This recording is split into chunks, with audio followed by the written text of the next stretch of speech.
નમસ્કાર દર્શક મિત્રો, અશરફી A12 ન્યૂઝના ગુજરાતી સમાચારોમાં આપણું હાર્દિક સ્વાગત છે। હવે જોઈએ સમાચારો વિગતવાર। સુરતના કતારગામ વિસ્તારમાં હીરાની દિલધડક લૂંટ થઈ હતી, જે ઘટનાના સીસીટીવી સામે આવ્યા છે। સીસીટીવીના આધારે પોલીસે તપાસ શરૂ કરી છે। કતારગામ જેરામ મોરામની વાડી એક હીરા વેપારીને ધક્કો મારીને 8 લાખ રૂપિયાની લૂંટ ચલાવવામાં આવતા કતારગામ પોલીસે તપાસ શરૂ કરી છે। પ્રાપ્ત વિગતો મુજબ કતારગામ વિસ્તારમાં રહેતા વેપારી કનૈયાલાલ પ્રજાપતિ જેરામ મોરામની વાડીમાં હીરાનું કારખાનું ચલાવે છે। દરરોજ માફક તેઓ સોમવારે સાંજે 7:30 વાગ્યાની અરસામાં કારખાનું બંધ કરીને ઘરે જઈ રહ્યા હતા। તે અરસામાં કારખાનાની નીચે પાર્કિંગમાં પહોંચે ત્યારે એક અજાણ્યાએ તેઓને ધક્કો મારી દીધો હતો અને તેમના હાથમાંથી અંદાજિત 8 લાખ રૂપિયાની કિંમતના હીરા આંચકી ભાગી છૂટ્યો હતો। કનૈયાલાલ કંઈ સમજે તે પહેલા જ અજાણ્યો ફરાર થઈ ગયો હતો। આ ઘટના અંગે કનૈયાલાલે કતારગામ પોલીસમાં ફરિયાદ કરતા પીઆઈ બીડી ગોહિલ સહિતનો સ્ટાફ ઘટના સ્થળે પહોંચી તપાસ શરૂ કરી હતી। પોલીસે કનૈયાલાલની ફરિયાદ લઈને કારખાનાની આજુબાજુ લાગેલા સીસીટીવી ફૂટેજ એકઠા કરી આરોપીને પકડવાની તજવીજ શરૂ કરી છે। કતારગામ પોલીસ સ્ટેશન વિસ્તારમાં જેરામ ની વાડી આવેલી છે। તે વિસ્તારમાં હીરા તૈયાર થયેલા હોય, એ તૈયાર થયેલા હીરાને સેફમાં મૂકવા જતાં પાર્કિંગમાં ફરિયાદી સાથે ધક્કો મારી અને કોઈ અજાણ્યા ઈસમોએ હીરાની લૂંટ કરીને નાસી ગયેલ છે। આ બાબતે આગળની તપાસ ચાલુ છે। સર, કેટલાના હીરા હતા અને કેટલા લૂંટારૂ હતા? અંદાજિત 3 થી 4 લૂંટારા દેખાઈ આવે છે અને અંદાજિત હીરાની કિંમત 25 લાખ રૂપિયાની આસપાસ। કયા પ્રકારના હીરા તૈયાર હતા? રફતા શું હતા? સુરતના સચિનમાં કેમિકલ મિલમાં મૃત્યુ પામેલા પરિવારને 10 લાખ રૂપિયાની માંગ સાથે સુરત શહેર કોંગ્રેસ દ્વારા જિલ્લા કલેક્ટરને આવેદનપત્ર આપી રજૂઆત કરવામાં આવી હતી। કામદારો કર્મચારીઓની સલામતી અંગે છડેચોક ભંગ કરતી જીવતા બોમ્બ સમાન ફેક્ટરી કારખાના માલિક અને ફેક્ટરી બોઇલર ઇન્સ્પેક્ટર સામે કડક કાર્યવાહીની માંગ સાથે સુરત કલેક્ટરને કોંગ્રેસ દ્વારા આવેદનપત્ર આપવામાં આવ્યું હતું। સુરત કોંગ્રેસે પાઠવેલા આવેદનપત્રમાં જણાવવામાં આવ્યું હતું કે સચિન જીઆઈડીસી વિસ્તારમાં આવેલી અનુપમ રસાયણિક કંપનીમાં બ્લાસ્ટ આગની ઘટનામાં 4 જેટલા કર્મચારીઓના મોત નિપજ્યાની ઘટના ખૂબ દુઃખદાયક છે।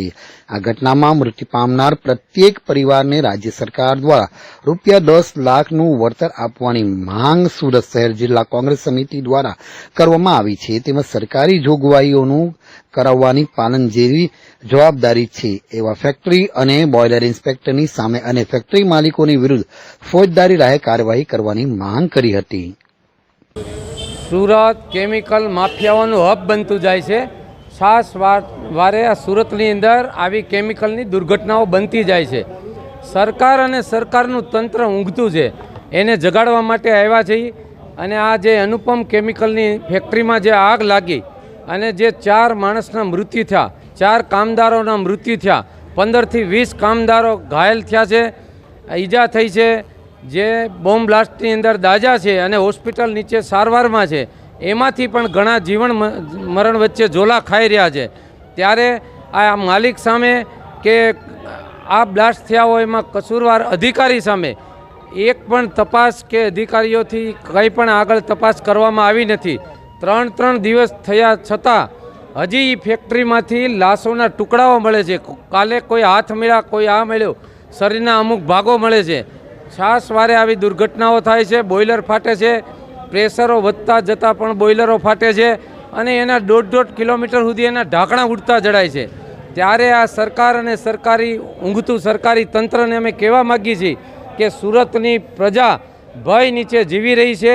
ત્યારે આ કેમિકલની અંદર જે દુર્ઘટના બની છે એમાં તપાસ થાય, એની અંદર જે કોઈ કસૂરવાર ફેક્ટરીના ઇન્સ્પેક્ટરો હોય એમની સામે પગલાં લેવાય અને આના રિપોર્ટો મંગાવવામાં આવે કે બોઇલરની ફિટનેસ બરાબર હતી કે કેમ, એની પાસે સર્ટિફિકેટ હતું કે કેમ, આ ફેક્ટરી કાયદેસર ચાલતી હતી કે કેમ, આ ફેક્ટરીની અંદર ફેક્ટરી એક પ્રમાણે જો ચાલતી હોય તો આની અંદર કોણ અધિકારી કસૂરવાર હોય તો એમની સામે પગલાં લેવા જોઈએ, માલિક કસૂરવાર હોય તો એમની સામે પગલાં લેવા જોઈએ, પણ કામદારોને ન્યાય મળવો જોઈએ। આ ગરીબ કામદારો સુરતની અંદર જ્યારે બી આવા બ્લાસ્ટ થાય છે ત્યારે આ કામદારોના મૃત્યુ થાય છે અને એમની પૂરતો ન્યાય મળતો નથી, ત્યારે અમે એને ન્યાય અપાવવા માટે આજે કલેક્ટરમાં રજૂઆત કરવા આવ્યા છે. સુરતના ઉડના યાર્ડમાં એક અજાણ્યા ઈસમની લાશ મળી આવતા નસભાગ મચી જવા પામી હતી, જેને લઈને પોલીસને જાણ થતાં પોલીસ કાફલો ઘટના સ્થળે આવી ચડ્યો હતો અને પોલીસે લાશનો કબજો લઈ કાયદેસરની કાર્યવાહી હાથ ધરી હતી. શહેરના ઉધના યાર્ડ વિસ્તારમાંથી આશરે 45 વર્ષીય ઈસમની વિકૃત હાલતમાં લાશ મળી આવતા રેલવે પોલીસ અકસ્માતે મોતનો ગુનો નોંધી લાશની ઓળખ વિધિ કરવા માટે કવાયત હાથ ધરી હતી. સુરત શહેરમાં જાણે લાશ મળવાનો સિલસિલો યથાવત રહ્યો છે. ગત રોજ સાંજે ઉધના યાર્ડમાં એક અજાણ્યા શખ્સની લાશ મળી આવતા લોકટોળો જમા થઈ ગયો હતો. લાશ મળી હોવાના અંગે જાગૃત વ્યક્તિ દ્વારા ઉધના રેલવે પોલીસને જાણ કરાતા પોલીસે ઘટના સ્થળે પહોંચી લાશનો કબજો મેળવી મરનારની પ્રાથમિક તપાસ કરતા તેમનું નામ સંજય રૌદુવન સિંહ જાણવા મળ્યું હતું. રેલવે પોલીસે અકસ્માતે મોતનો ગુનો નોંધી લાશની ઓળખ વિધિ કરવા માટે કવાયત હાથ ધરી હતી. સુરતના અલથાણ વિસ્તારમાં અકસ્માતનો એક સીસીટીવી સામે આવ્યો હતો, જેમાં મારુતિ વાનને એક મારુતિ ચાલકે ટક્કર મારતા સ્કૂલની મારુતિ ફંગોળાઈ હતી, જેમાં એક બાળકને ગંભીર ઈજા થઈ હતી અને અન્ય બાળકોને નાની મોટી ઈજાઓ થતાં ખાનગી હોસ્પિટલમાં સારવાર માટે લઈ જવાયા હતા. સુરતના અલથાણ વિસ્તારમાં ચાઇના ગેટ પાસે સ્કૂલ વાન અને કાર વચ્ચે ધડાકાભેર અકસ્માત સર્જાયો હતો. શાળાના વિદ્યાર્થીઓને જીવના જોખમ મુકાયા હતા. સ્કૂલ વાનમાં જતા સમયે સવારે અકસ્માત થયાનું જાણવા મળ્યું હતું. એક વિદ્યાર્થીને માથાના ભાગે ગંભીર ઈજા થઈ હતી તો અન્ય બાળકોને પણ નાની મોટી ઈજાઓ થઈ હોવાનું સામે આવ્યું હતું અને તમામને સારવાર માટે ખાનગી હોસ્પિટલ લઈ જવામાં આવ્યા હતા. આ અકસ્માતના સીસીટીવીમાં કેદ થયા હતા, જેમાંથી દેખાઈ રહ્યું છે કે પૂરપાટ આવતી કારે સ્કૂલ વાનને ટક્કર માર્યા બાદ 10 ફૂટ ઘસડતા એ પલટી ખાઈ ગઈ હતી.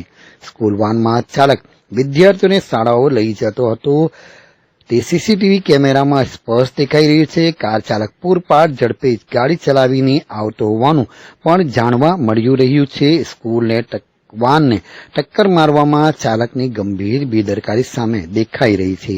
હાલ પોલીસે ગુનો નોંધી તપાસ શરૂ કરી છે.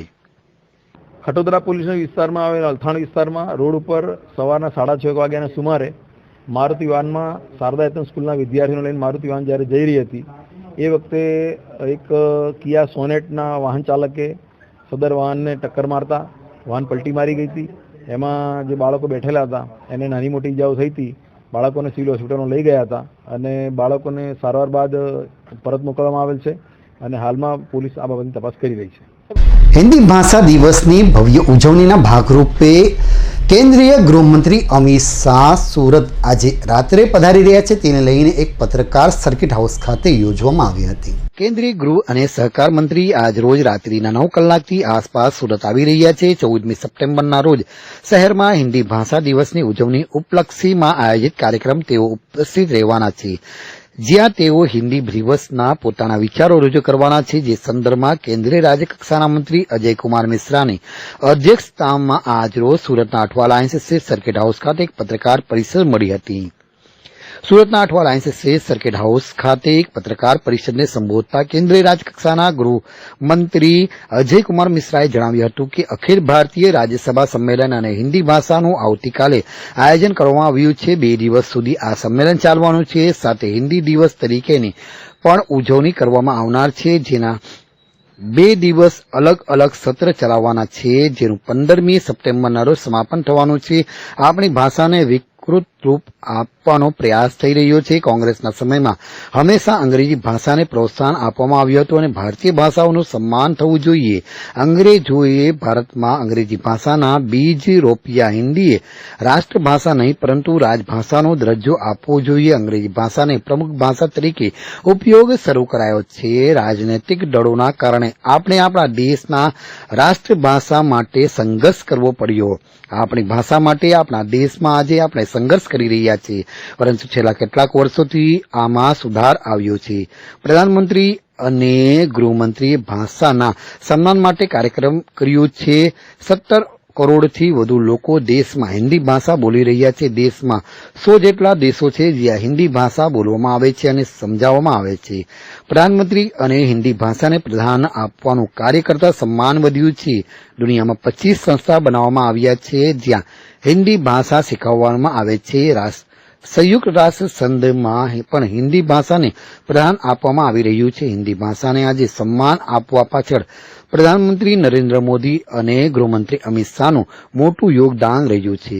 ભારતીય સંસ્કૃતિ અને સભ્યતા વધારો થયો છે. ઉચ્ચ ન્યાયાલયમાં પણ હિન્દીને પ્રાધાન મળે તેવા પ્રયત્નો થઈ રહ્યા છે.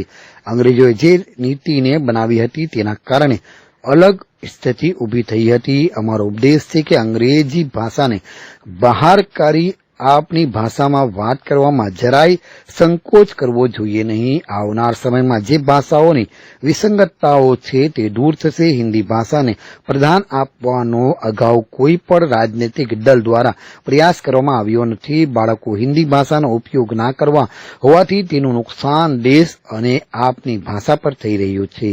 પ્રધાનમંત્રી અને ગૃહમંત્રીના કારણે આજે દેશ સંપૂર્ણ રીતે સુરક્ષિત છે. પંજાબ સીમાચિહ્ન દેશ છે જે બોર્ડર પર થતી ગતિવિધિઓ પર सतत नजर રાખવામાં આવી રહી છે. निरंतर सभी बातों पर चिंतन कर रही थी. गांधी जी लगातार इस बात पर जोर दे रहे थे कि हिंदी को राजभाषा और राष्ट्रभाषा के रूप में स्वीकृत किया जाए और सारा कामकाज हिंदी में ही हो. और पूरी दुनिया के देशों ने भी इस तरह की संकल्पना कर ली थी. द्वितीय विश्व युद्ध के बाद ही जब हमारी दुनिया पूरा रिकॉन्स्टिट्यूशन अपना कर रही थी, सारी बातों को बना रही थी, उस दौरान दुनिया के अनेक देशों ने हिंदी पढ़ाए जाने के लिए अपने विश्वविद्यालयों में कोर्स भी शुरू कर दिए थे. लेकिन राजनीतिक इच्छा शक्ति की कमी की वजह से जो उस समय सरकारें थीं, खासकर जो कांग्रेस राजनीतिक दल था, जो शुरुआत से ही अंग्रेजी को हमेशा बढ़ावा देता रहा था, उस दृष्टि से संविधान सभा में भी लगातार इस तरह से विचार विमर्श होता जबकि गांधी जी की बहुत इच्छा थी उस पर विचार हो, लेकिन उनके अनुयायी भी उनकी बातों को टालते हुए ऐसी स्थिति में गए कि अंतिम में इस पर विचार करेंगे. और 12 सितंबर 1949 को इस पर विचार प्रारंभ हुआ, जो 14 सितंबर 1949 तक 3 दिन तक हुआ. उसमें विभिन्न विषय आए. लोगों ने इस बात को भी कई बार चर्चाओं में रखा कि हमारे किसी भी प्रदेश की भाषा अंग्रेजी नहीं है, इसलिए अंग्रेजी को हमको हटाना चाहिए, हमको भारतीय भाषाओं का सम्मान करना चाहिए. लेकिन अंग्रेजों ने 1860 की शिक्षा नीति के द्वारा जो बीज हमारे यहाँ बो दिया था कि हमारी भाषाओं के बीच में ही भेदभाव उन्होंने पैदा करने का काम किया, जिसके कारण अंग्रेजी आज़ादी के बाद भी कांग्रेस की कारण, उनकी राजनीतिक इच्छा शक्ति के कारण इस देश की प्रमुख भाषा बनी रही. और उन्होंने संविधान में ये प्रावधान कर दिया कि अगले 15 वर्षों तक, जब ये संविधान लागू होगा, 26 जनवरी 1950 को हमारा संविधान लागू हुआ, तो उन्होंने एक तरह से 26 जनवरी 1965 तक के लिए ये प्रावधान उसी समय तय कर दिया जिस दिन हमने हिंदी दिवस जैसे 14 सितंबर को हम मना रहे, तो 14, जैसे मैंने कहा, 12 से 14 सितंबर तक हम लोगों का संविधान में चर्चा हुआ था. और 14 को यह तय हुआ कि हिंदी को राष्ट्रभाषा नहीं, राजभाषा. સુરતના સારોલી વિસ્તારમાં કાપડ માર્કેટ બાંધવાના નામે બિલ્ડરે વેપારીઓ પાસેથી કરોડો રૂપિયા પડાવી લેતા બાંધકામ નહીં કરી આપતા વેપારીઓ વિફર્યા છે. તેઓએ એક મીટિંગ લીધી હતી. સરોલી સહિતના વિસ્તારમાં કાપડ માર્કેટ બાંધવાના નામે ઘણા બિલ્ડરે રૂપિયા ઉઘરાવી લીધા, પરંતુ માર્કેટના બનતા 1000થી વધુ વેપારીઓના 500 કરોડથી વધુ રૂપિયા ફસાયા છે. ભોગ બનનારોનું લિસ્ટ બનાવવા સામે સારોલી બ્રોકર અને વેપાર સંઘર્ષ સમિતિ એક મિટિંગનું આયોજન કર્યું હતું. શહેરમાં ચીટર બિલ્ડરોની પણ ભરમાર ઊભી થઈ ગઈ છે. સારોલી રોડ પર ટેક્સટાઇલ માર્કેટ બનાવવાના નામે કેટલાક બિલ્ડરોએ રૂપિયાઓ વેપારીઓ પાસેથી ખંખેરી લીધા છે. ત્યારબાદ પર વર્ષો સુધી માર્કેટનું નિર્માણ જ નહીં કરાયું હતું, ત્યારે વેપારીઓએ કરોડો રૂપિયા ગુમાવવાનો વારો આવ્યો છે. સારોલી બ્રોકર અને વેપાર સંઘર્ષ સમિતિએ ભોગ બનેલા વેપારીઓ સાથે મિટિંગનું આયોજન કર્યું હતું, જેમાં 1000થી વધુ વેપારીઓ જોડાયા હતા. કેટલાક લોકો ભોગ બન્યા છે અને કેટલાક નાણાં ફસાયા છે, જેની યાદી હાલ તૈયાર કરવામાં આવી રહી છે. સાત માર્કેટમાં દુકાનના નામે બિલ્ડરોએ રૂપિયા ઉઘરાવી જમીન વેચી દીધી છે. 20 માર્કેટોનું 7 વર્ષથી કન્સ્ટ્રક્શન ચાલુ છે, પરંતુ પ્રેઝન્ટેશન આપ્યું નથી. યાદી તૈયાર કર્યા બાદ બિલ્ડર દ્વારા દુકાનના પ્રેઝન્ટેશન મંગાવવામાં આવશે.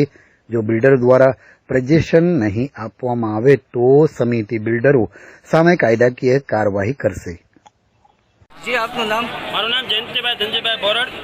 હાલ અમે વરાસાની અંદર કામરેજ વિસ્તારની અંદર આવેલી પવિત્ર નગરી સોસાયટી કોલવાડ વિસ્તારની અંદર એની અંદર અમે રહીશો છીએ અને હું ત્યાંનો એક આગેવાન છું. સાત સોસાયટી અત્યારે અમારી સાથે જોડાયેલી છે.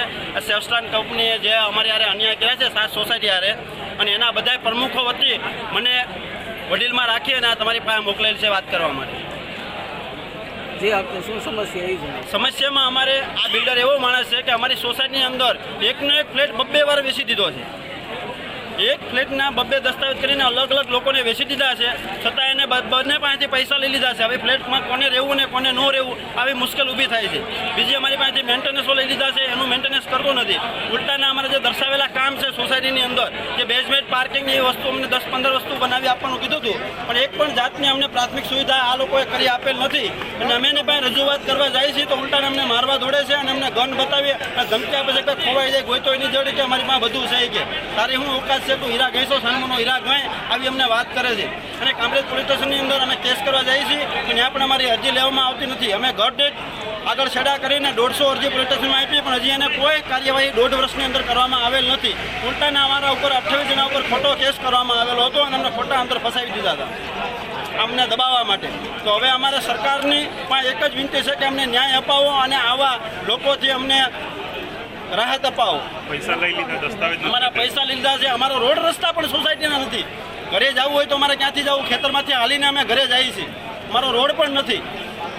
તો હવે સરકારશ્રીને અમારે ખાસ વિનંતી છે. અમને રેરાની અંદર અમે અરજી કરેલી છે પણ રેરાવાળા કોઈ જવાબ આપતા નથી. કામરેજ પોલીસ સ્ટેશનમાં જાય છે તો એ લોકો જવાબ આપતા નથી. તો કઈ રીતેના બિલ્ડર શું કરે છે ને ક્યાં ક્યાં એને છેડાડે છે અમને ખબર નથી. પણ અમારે અત્યારે એટલી હાલત ખરાબ છે કે હવે અમારે આ ફ્લેટ અમે પૈસા દઈને લીધા છે પણ હવે અમારો એવો થાય છે કે આ ફ્લેટ મૂકીને અમે ભાગી જઈએ, ગામડે વ્યા જઈએ કે ભાડે રહેવા વ્યા જઈએ. એટલા અમે આ લોકોથી કંટાળી ગયા છીએ. और हम लोगों ने 2012 से लेके ये जो सारोली विस्तार है इसमें हमने पैसा दिया था बिल्डरों को. बिल्डरों ने यहाँ पे बुकिंगें रखी थी और बिल्डरों ने हमारे से पैसा लिया कि भाई हम ये दुकानें और बिल्डिंग बना के देंगे आपको.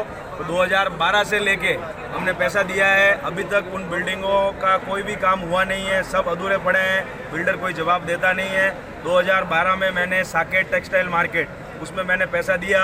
आज दिन तक वो मार्केट पर्वत पाटिया में तैयार हुआ नहीं है. अभी भी ऐसे ही पड़ा है. बिल्डर को फ़ोन करते हैं तो एक बोलता है दूसरे पार्टनर को करो, दूसरा बोलता है तीसरे को करो.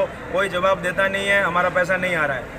ये अपना स्वास्तिक टेक्सटाइल मार्केट अभिषेक भाई है बिल्डर. 2016 में मैंने वहाँ पे पैसा दिया है. मेरे 4 भाइयों को मैंने मेरे साथ में मेरी जबान के ऊपर मैंने माल दिलाया वहाँ पे. अभी तक वो बिल्डिंग ऐसी की ऐसी पड़ी है. फर्स्ट फ्लोर है बना हुआ, उसके ऊपर पूरा बंद पड़ा है. उसको जब भी फ़ोन करते हैं तो एक क्रेन लटका दिया ऊपर और बोलता है काम चालू है और कोई भी काम हुआ नहीं है. 2016 मतलब आप देख लीजिए आज 7 साल हो गया है. उसके बाद एक मार्केट है अपना UTC. ये मार्केट में मैंने डायरी लिया, पैसा दिया और बिल्डर ने वो ज़मीन दूसरे बिल्डर को दे दी. रूंगता बिल्डर वहाँ पे 2 BHK 3 BHK के फ्लैट बना दिए उसने बुकिंग कर दी, पैसा ले लिया और मेरे पैसे, मेरी डायरी के पैसे अभी भी अटके हुए पड़े हैं. कोई पैसा देता नहीं है. जब जाते हैं तो वो सामने से कोई जवाब देते नहीं है महावीर भाई. और दूसरे दलालों को हमारे पास भेजते हैं कि 20% में सेटलमेंट कर दो, 30. क्यों? हमारा पैसा मुफ्त में आता है तो 20% में सेटलमेंट कर दो. एक मार्केट है ITM मार्केट, उसमें पूरा डायरी फुल पेड हमने किया है. 2017 में हमने माल दिया है. 2030 महीने में पैसा देने की, पूरा माल देने की बात थी. आज 2022 हो गया है, 3 साल ऊपर निकल गए हैं. 2 का ब्याज की बात थी. कोई पैसा दे नहीं रहा है, कोई माल बना के नहीं दे रहा. अभी तक वो काम पेंडिंग पड़ा है. तो ये सब बिल्डरों की मिली भगत है. व्यापारी सब अलग अलग जाते हैं तो किसी को कोई जवाब देता नहीं है. इसके लिए हमारे दलाल भाइयों ने एक संगठन बनाया है. मैं बहुत बहुत आभार प्रकट करता हूँ इनका. इन्होंने सबको मिलाने का काम किया है. आपने कोई सरकार से या पुलिस अधिकारी कमिश्नर में कोई अर्जी की? नहीं, अभी तक हमने कोई नहीं की है. लेकिन जब जरूरत पड़ेगी अगी तो हम जरूर करेंगे. उसमें कोई पीछे नहीं हटने वाला.